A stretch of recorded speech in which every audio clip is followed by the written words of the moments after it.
Sean Eli alongside him then. Danny Cassar in that Honda Integra. We're looking for a good start here. And it will be Sean Eli alongside then in that number 22, in that Peugeot 205 at GTI. Eyes on the lights then, the red lights are on, they go out and we go racing. Who gets the best start? Well, Andrew Windmill in the treble 8 got the reaction time spot on. Or has he been? Well, he's taken the lead anyway. In towards the first corner we go. Danny Cassar looking for a move up the inside to take that position back, but there's contact at the start. And the treble 8, who had the great start, now off into the gravel as they make their way now out of the first turn. He rejoins onto the track then, and I didn't quite see what happened there, but Andrew Windmill in all sorts of trouble at the first turn then. Didn't quite see if he got tagged. It looked like he did from the angle, but in the meantime, Danny Cassar and Sean Eli battling their way now out of the old hairpin. We're going side by side just behind them. A Clio going up the inside of a Honda Civic then, and we see then the number 4 as well, Lee Norton, under pressure from the number 42. That's Jonathan D, who's trying to find his way up the order, and we head our way now up towards the next part of the track then, which is going to be McLean's then, as they all just make their way through then. That's one of the Peugeots then, that's the 234 then of James Wilson, who started this race in 8th place, and the treble 8 has managed to rejoin there. There's a bit of damage to one of the Clios on the right hand side there, and might be a bit of a chapter in the story of what happened at the start then. But the 41 entrants of this race have made their way through, and we make our way now down towards the S's for the very first time, and it's Danny Cassar who leads the way then, and Richard Bethel finds himself in 2nd place after that start. It was a bit of a hectic start, mind, but he's managed to find 2nd place at this moment in time. Andrew Windmill, I think, is in 4th place there. He's dropped down slightly after that launch he had at the very start. Adam Brown, meanwhile, started 11th, now into 3rd place, as we now make our way through in towards the final corner. Danny Cassar leads the way then, and it will be then the 318 across the line in 2nd place, so Richard Bethel in 2nd. The 234 then of James Wilson, looking to see if he can try and find a way past the number 14 car of Steve Papworth, who started this race in 4th, and Papworth himself has dropped down 4 places to 8th place, and all shuffling around the order as we head our way onto the start-finish line to complete the first lap's worth of racing. And it's all go, that's for sure, for the Cohort Tin Tops series. I do see a couple of drivers around the circuit have their wipers on. I wonder if that's spray rather than any further rain that's falling. There is a car that's running gingerly at the back of the field. That's Michael Dwayne in that treble 7, the Clio. And I wonder if he's making that way back to the pit lane in that Clio 172. Richard Dwayne, he is bringing that car in. Meanwhile then, battling our way up towards McLean's then. Up the inside goes the 42 then of Jonathan D. He gets a position there, moving himself up the order, and I think he's just past the 179 of Richard Field. So that's moved him up into 10th place, says Jonathan D. His next target will be those further up then. I think there's been a change for 2nd place, which there has been. Adam Brown has now moved himself up into 2nd place from 11th place on the grid. Andrew Windmill is just at the back of that trio as well for the battle for 2nd place, looking to see if he can find a way past Richard Bethel. He'll have to try the outside line going in towards Goddard's. Will he have that move? Will he have that momentum as we make our way out of the final corner? Does he have that position? Yes, he does. Just about a nose ahead, and now he can get the power down and move himself back up into 3rd place. His next target now will be the number 1 there of Adam Brown, and well, it looks like he's quickly dispatched him there, the 318 Richard Bethel, but now he's got to focus and see if he can get back to 2nd place. In all of that, I wonder, oh, Sean Eli is in 5th place right now in the number 22, and he's 7.5 seconds away from that battle, so he's had to really battle his way back through, and finds himself a little bit away at the moment. I wonder if he's got any damage at all. Oh, and there's a slide from a Clio then. Gather that up, did Lee Bull in the Clio. But he might have lost a little bit of momentum in the meantime. I think that would have woken him up if anything else, but not that he needed waking up. Andrew Windmill then is ahead into the pits, then goes the number 20, that's Julian Fisher, who started this race in P40, has brought the car in and is having a chat down in the pit lane at the moment. Bonnet going up, so presumably something in the engine department is causing problems well before the pit window opens. Yes, yeah. We'll see our leaders make their way through. Danny Cassar making his way now through in towards Goddard's. And then we've got second place. Here's the number 1, Adam Brown. I mean, what a start Adam Brown has had. Yes, he might have taken advantage of that little bit of a hectic start, but he's gone from P11 to P2.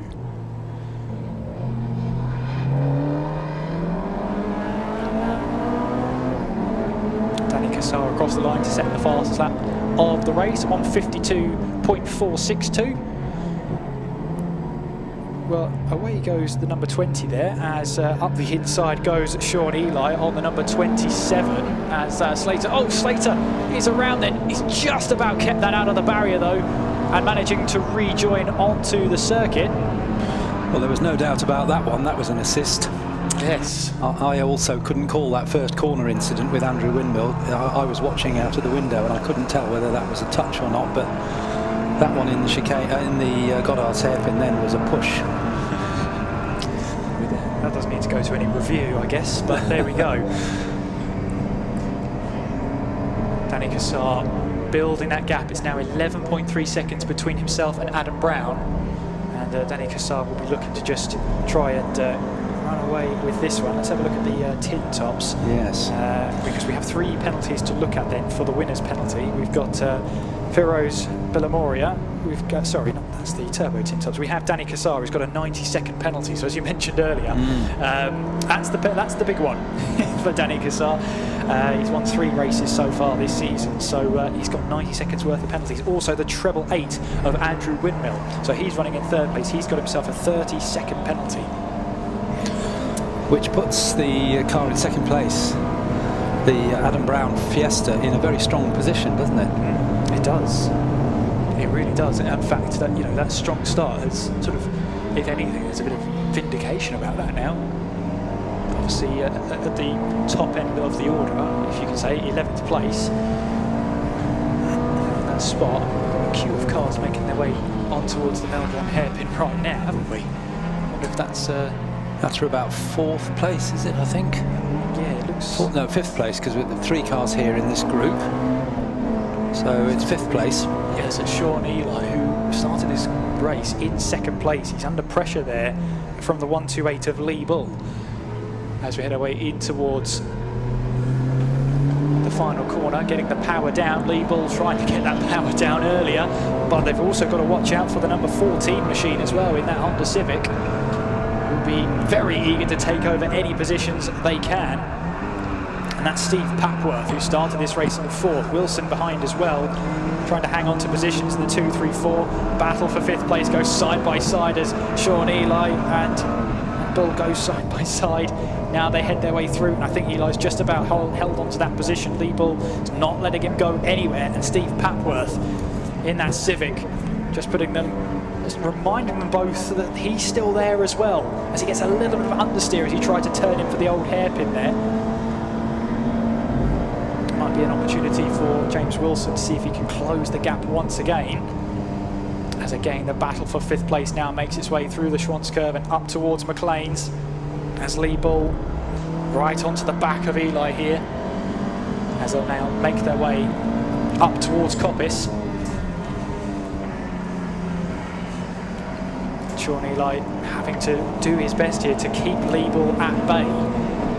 Lee Bull's seen a red rag, he wants to go for that position, but Sean Eli at the moment managing to hang on to that position. Steve Papworth looking to get involved in that battle as well. As we see there, a bit of battling going on there. That's the 66 car. There's Ben Bryan, needs to get himself up a position then.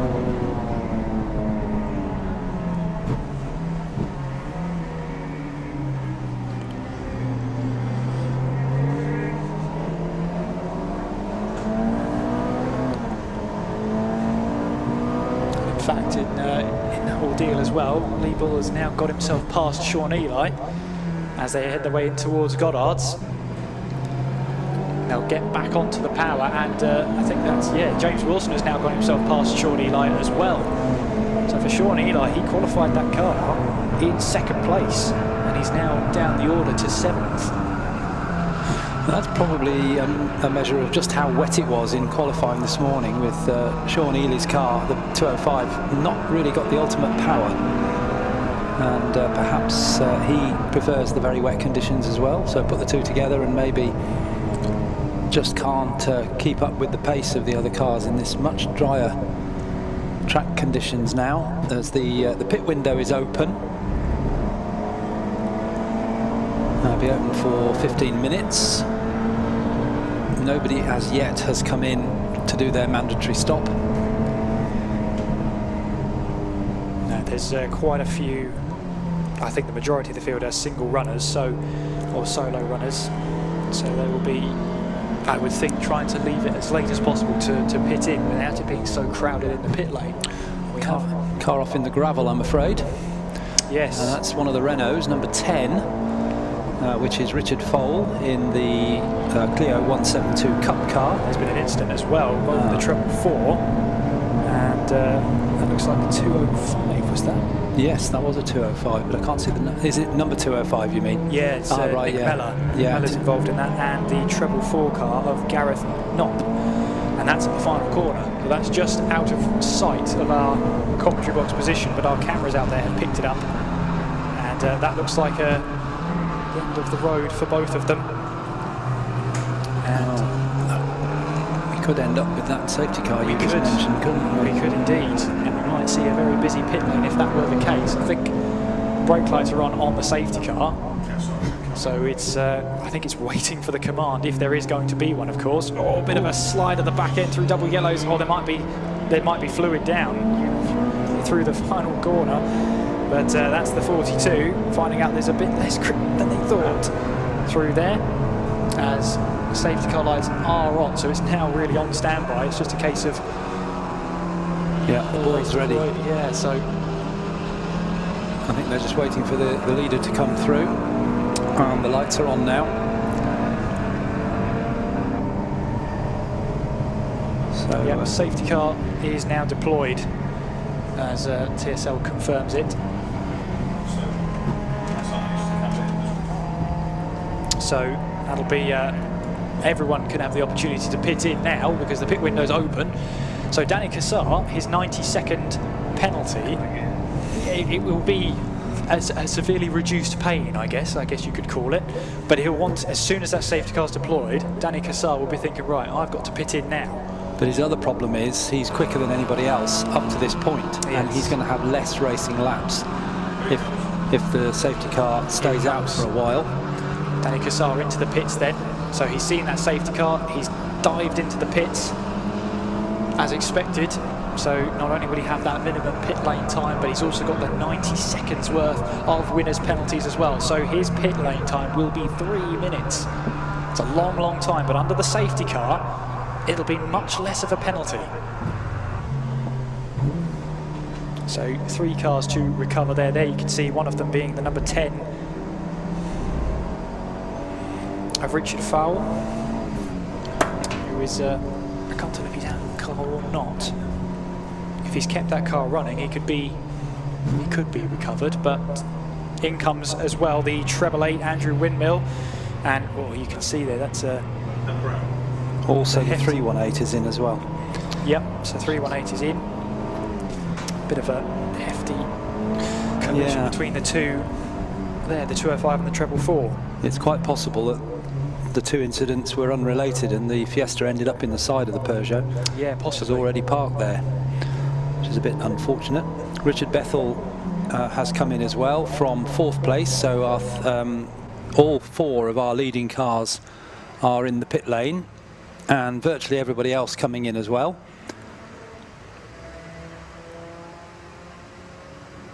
Just a bit of a check over for Donny Cassar's car by the crew. Make sure everything is in working order, everything's facing the right way. Of course, they've got a long time. James Wilson's trying to creep in and get the spot there. I think they've had to resort to parking diagonally, which takes up less space, but it's going to be a bit of a pain to get out of that position. But you can see the treble 8 there, Andrew Windmill in the pits right now, as more cars into the pits. Latest one being the 199, Joe Hathaway is into the pits. It's a very busy pit lane, as I thought it might be under a safety car, with majority of the field yet to make a stop. Richard Fole is still in the Renault in the gravel trap on the outside of the old hairpin, so he's hoping for a tow out and then he can rejoin the race. But as Kieran has said, the other two cars involved in the incident at Goddard's look to be quite severely damaged and therefore probably won't be restarting. There they are, those two. Yeah, looks like drivers have exited stage left, haven't they? Out of those. And that's the end of the day for the treble 4. That's Gareth Knopp and the 205, Nick Mellor. They were both due a driver change, well, very shortly once the pit window had opened. But both Peter Hutton and Jamie Wickenden won't get a drive in this one, unfortunately.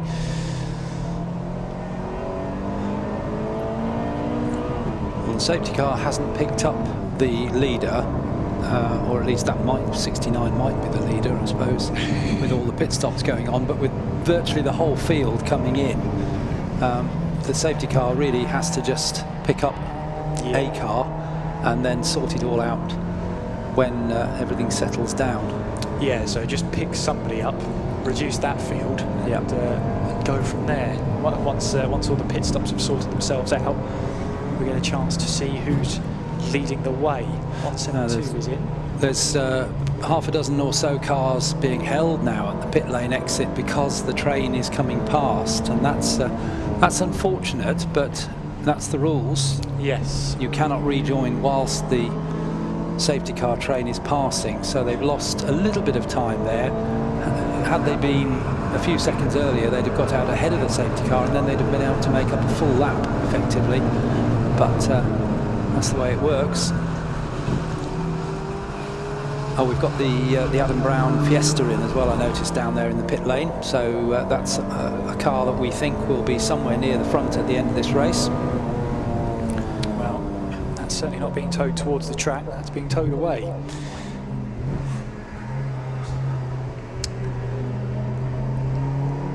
But on our timing screens then, our new leader of the race, maybe staying out there to say he's led a lap, is John Allen in his Honda Civic Type R. Has yet to make a stop in this race, but the 106 is leading the way.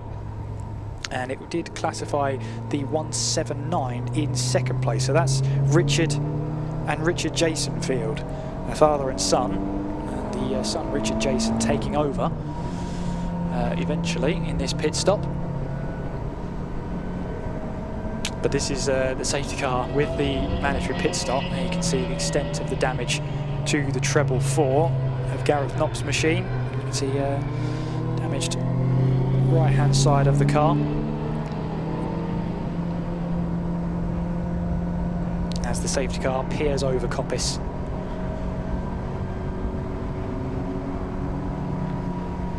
Just at the front of the train there. I was just saying, Alistair, that now it's classified John Allen as leading the race in the 106, although the catch is he's yet to make a stop. Yes. I don't understand why they haven't been in, because there's such an advantage of coming in under a safety car, even if it's not your original plan to come in at this point. It's got to make sense, but we're not out there driving. Exactly. As I always say, Alistair, there's a reason we're up here. Yes, definitely. I noticed in the safety car train that Andrew Windmill is just behind. That's 888 in the light blue and white Honda Civic, which he calls the Leggera, as opposed to the Super Leggera Aston Martin, which means lightweight. So presumably Andrew's lightened it a little bit. He's always called it the Leggera, but he's just behind number 128 Lee Bull in the Renault Clio, and that's for position. So they were battling before the safety car came out. You can see the extent of the damage to the 205 there. Nick Mellor has, I'm afraid, received the brunt of that incident as well. Sorry, Alistair, you were saying?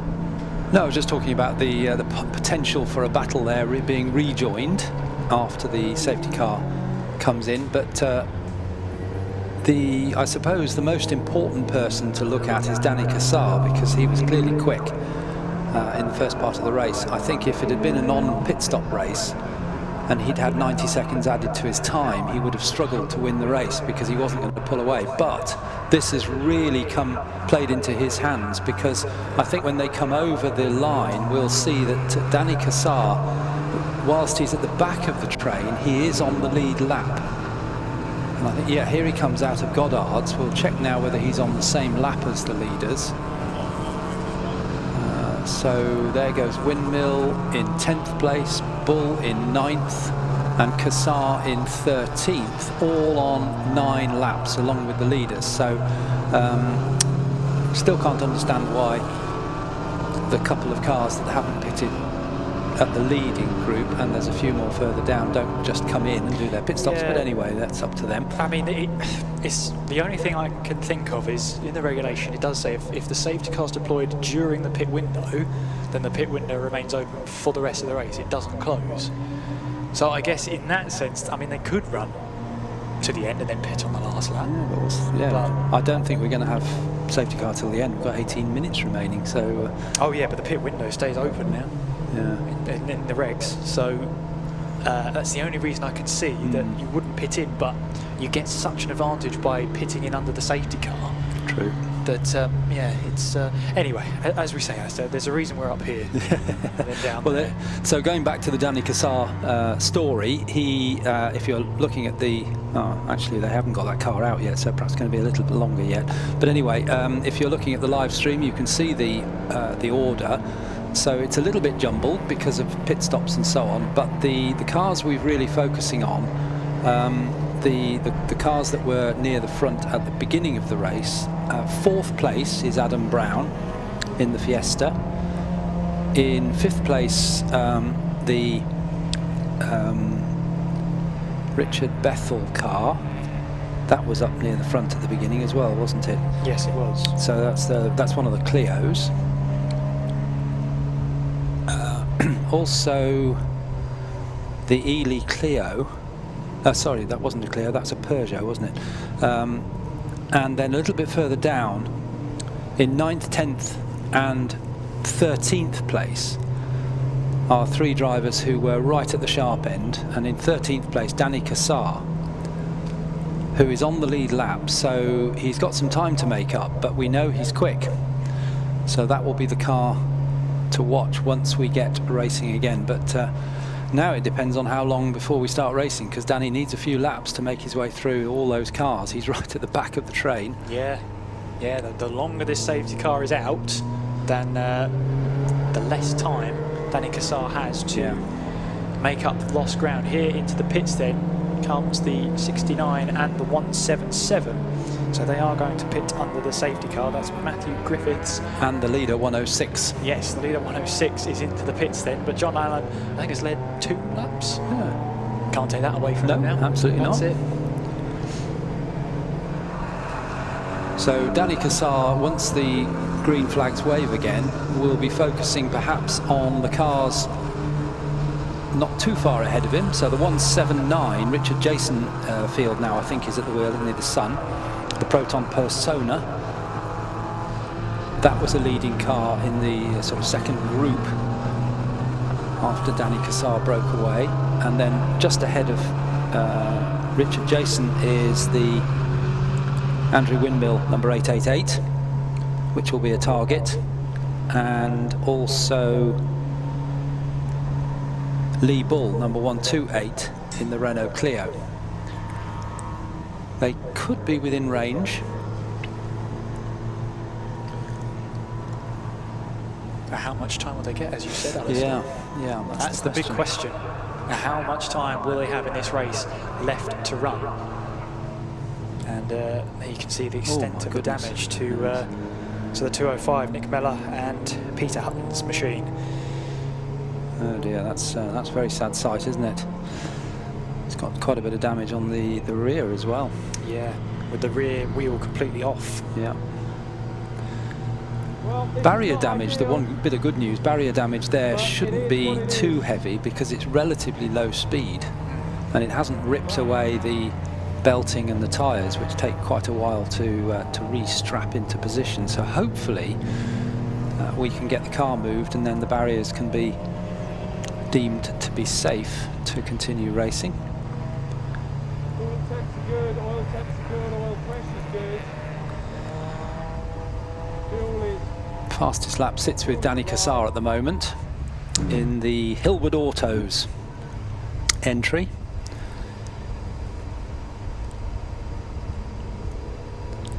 It's Nigel Ainge. Normally shares, actually. Donny's driving on his own today, though. There's the recovery and process then for Nick Mellor and Peter Hutton's Peugeot, as it is wheeled away. On 3 wheels, mind, but wheeled away nonetheless. Come on! And we have less than 14 minutes of this race to run then, so we are going to get at least one more lap under the safety car. And I say at least one, so we've been lapping safety car pace just over 3 minutes. So if we go racing next time round, we have about, what, 10 minutes worth of racing? Yeah, possibly 3 or 4 laps, yeah. One car coming into the pit lane. Is the 66, I think he was yet to stop, yes.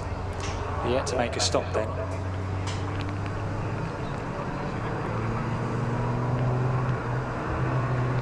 This looks like a driver change for that car.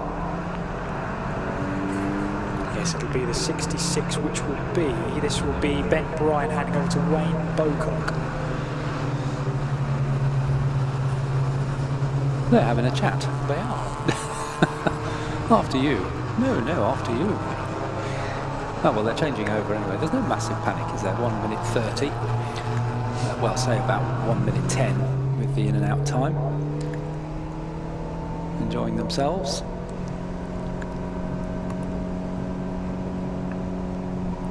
We can't see from our commentary box position, but I wonder how they're getting on with the recovery of the 205.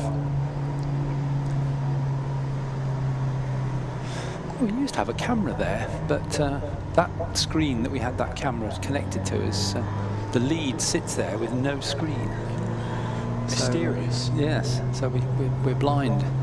Other than our live stream pictures, which there's a camera on the outside of Goddard's which picks up the cars as they come through.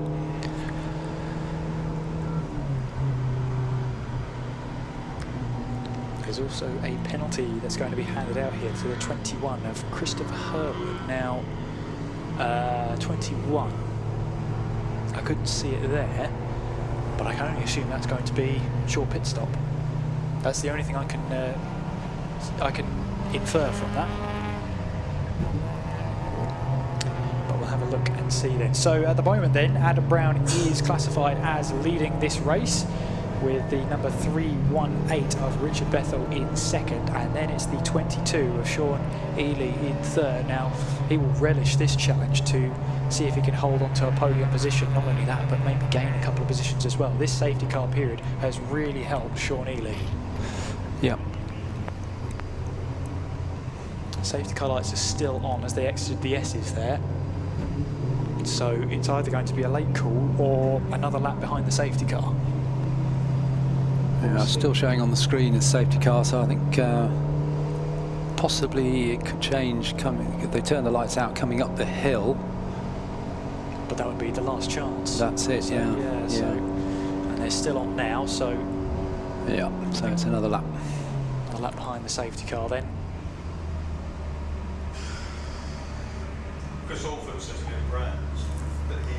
So through the final corner.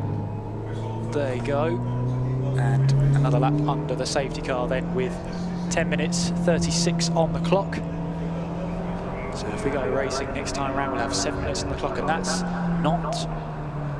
If you're further down the field and want to make up a couple of positions, this is worse news as the laps go by, as the time ticks down. As Alistair was saying earlier, you'll have less and less time to make up those positions. That's certainly the case for Donny GP, who's in 10th place right now. Now have quite a few cars to try and dispatch of in the latter stages of this race, and he won't have a lot of laps to do it in. He'll have about 7, maybe 8 laps to do it in.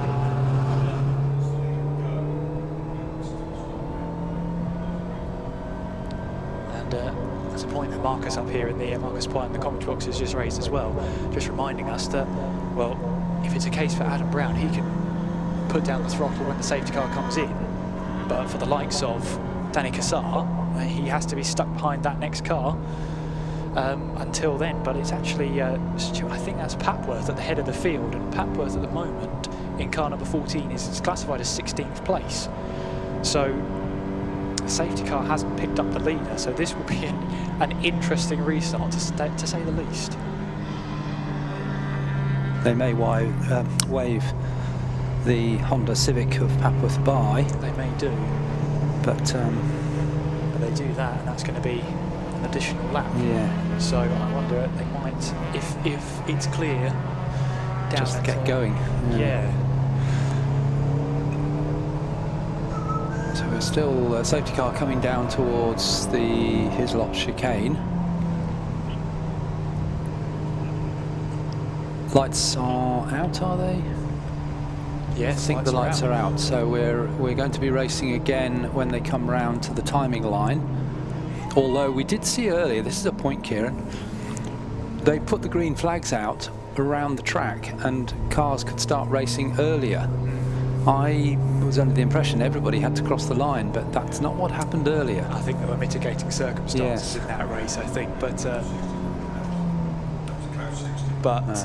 we'll see now. The safety car, see, Stuart Papworth is not keen on waiting around at the moment. He has to wait until the safety car gets past the pit lane line, the pit lane entry line, of course, but he wants to get this started now, does Stuart Papworth. He's got time to make up. Not a lot of time to do it in. Green flag racing, we go again. And this will be a moment here for Donny GP. Where is he? He's making his way now onwards in towards the final corner. And of course he can't overtake yet. The number 1 car has just passed Renault Clio. That is our race leader, Adam Brown, in the lead then. And he'll have been hoping that he timed that overtake perfectly to the line. Donny GP can now cross the line and start his attack now, as he'll try and make his way up through the order and see how many positions he can get then. 7.5 minutes left on the clock. I hope you've got your popcorn. Well, Andrew Windmill got past the Clio of Lee Bull going into Redgate, so that was a position gain for Andrew Windmill in the blue and white Civic. Currently down in 7th place, so up to 6th. But what they're all chasing is Adam Brown, who has the lead at the moment. They do indeed, and chase him down with great intent to take over that race lead. It's the number 318 of Bethel in 2nd place, and then it's Sean Ely in 3rd. As we see cars going side by side, going in towards the old hairpin then. It's a bit of a jumbled order at the moment. It's just making sense of all of it. Stuart Papworth, though, there's only one thing on his mind, and that's just go fast and let everybody else do everything else. Down in towards the Melbourne hairpin. As we see then, that's our race leader there, number 1, making his way down towards the Melbourne hairpin, Adam Brown. And there's Donny GP. He's on the same piece of track coming down into the hairpin. So what a drive on that lap. We didn't follow him on the live stream and we couldn't see the whole track from where we are. And he's popped into view now, well ahead of Andrew Windmill, coming up the hill now to Goddard's. And Adam Brown, who is leading, or was leading across the line last time, is not too far ahead of him. Yeah, he's just exited Goddard's now and dispatching of traffic. And there's Donny GP now, right on the same bit of tarmac. As you said, Alistair, they both share now onto the Wheatcroft Straight. and they've got Bethel between them, the number 318, Richard Bethel's Renault Clio between them, who's in second place, then Donny Cassar in third place. 5.5 minutes on the clock. Donny Cassar then has done well to get himself now up into third place, and he's lapping 2.5 seconds quicker than Bethel, 3.5 seconds quicker than Adam Brown on that last lap, and that's even with the traffic as well. So he's doing a fine job at the moment. Sean Ely's now down to fourth place overall. And we'll see now whereabouts Adam Brown is. There is Adam Brown just behind that back third car in that picture there. Second place there, that's the number 318 of Bethel, and there's Donny Cassar, who's in third place right now. As we see them now heading our way through, Adam Brown making his way through Coppice. There's Donny Cassar just closing and closing more and more as we head away on towards the back straight. There's a bit of battling to be had going through the S's then. There's Donny Cassar just about going through the picture then. And further back in the field, that's the number 2 car as well, so the number 2 car of Blair Roebuck. First 3 down into the Melbourne hairpin, the white and blue Fiesta, the black Renault Clio and the white and blue Honda Integra coming through, lapping a slower car that keeps well over to the left. Adam Brown still leads. Yeah, he makes his way now on towards them, but battle for second place now. Donny Cassar has got up the inside then of Richard Bethel. Has he got that move done then? Not quite though, side by side they run, but Donny Cassar can put the throttle down and take over second place. And now with 3 minutes 44 on the clock, he now sets his sights on Adam Brown and for the lead of this race now. And for Adam Brown, Donny Cassar is only 1 car behind now. Went through Redgate, down through Hollywood and into the Craner curves. Where will Donny Cassar close in? Adam Brown fighting hard through the left-hander of the Craners, now be on the brakes for the old hairpin. They've got a slower car in front of them. Cassar now is a length behind, and there's another car sliding across the track which almost collects Richard Bethel but doesn't. That was 42. Tom D, that was. That was close. That was very close, very close. And of course he got onto the grass, and there's really not much to do, not much friction stopping you there. Meanwhile then, Adam Brown still in the lead ahead of Donny Cassar, but for how much longer as Cassar gets the run coming out of McLean's. He'll try the inside of Coppice, but Brown defends that line. But he might have compromised his line through in towards Coppice now. On the exit, they'll run down the back straight. And this might be a case of when, not if, for Donny Cassar, as he'll make his way down towards the S's then. And there's the move then. Donny Cassar moves into the lead ahead of Adam Brown before they make their way towards the braking zone, in towards the S's then. Donny Cassar has got the lead of the race back with just under 2.5 minutes left to spare.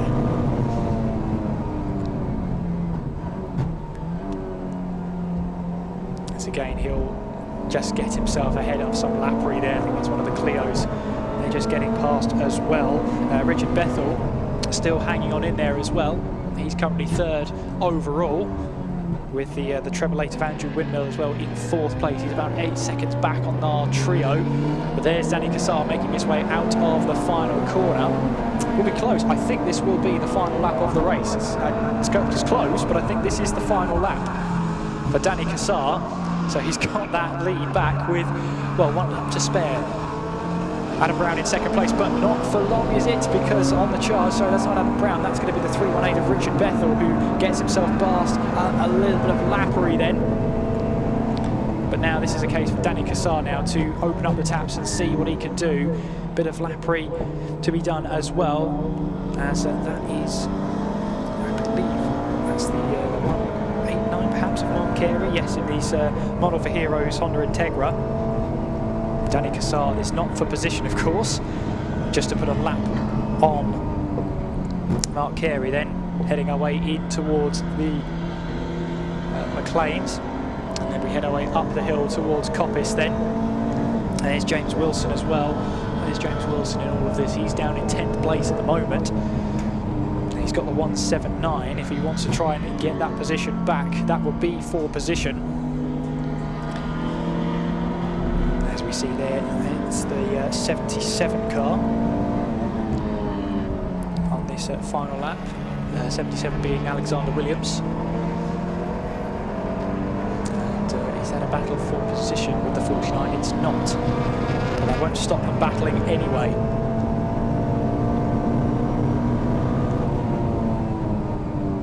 Where is our leader in Donny GP, who's been charging away then? So there is Donny GP. So how much time have we got on the board? Well, it's going to be close as we make our way through in towards the final corner. We'll keep an eye on the start line then and see what they do. Donny GP makes his way towards the line then. And that was the last lap then. So this is the last lap. Donny GP sets the fastest lap of the race then.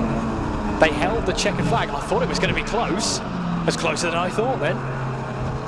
I think given we're slightly ahead of time, maybe the clerk of the course was generous there because they had so many laps behind the safety car. Yes. And essentially he could have put the flag out if he really wanted to, or she, I'm not sure. It's a lady clerk of the course and a man clerk of the course today, so could have, not sure which one.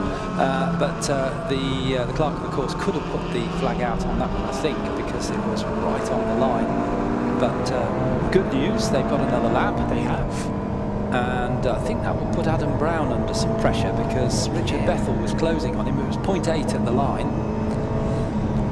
Oh, and that's someone onto the grass then. Oh, and a loss of control then for one into the gravel goes the 179, I think that is. That's Richard Jason Field, who tried to go and hang it round the outside in towards the Crater curves, got onto the grass. There's just absolutely zero grip. There's no grip on the grass at the best of times in the dry, let alone in the conditions we've had today.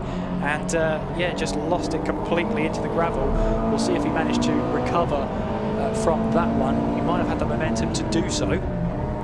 Meanwhile, though, there goes Donny GP then, hurtling his way down towards the Melbourne hairpin. He set the fastest lap of the race last time around, a 51.7. As we have Adam Brown back ahead then of Richard Bethel. They had swamped positions on that last lap. They're now swamped again as Adam Brown finds his way back through. Meanwhile then Donny GP makes his way through in towards the final corner then. As Adam Brown tries to run away with that second place, Donny GP is going to run away with this race victory. A flash of the lights then, and the checkered flag wave then for Donny GP, who takes the victory there after a hectic race.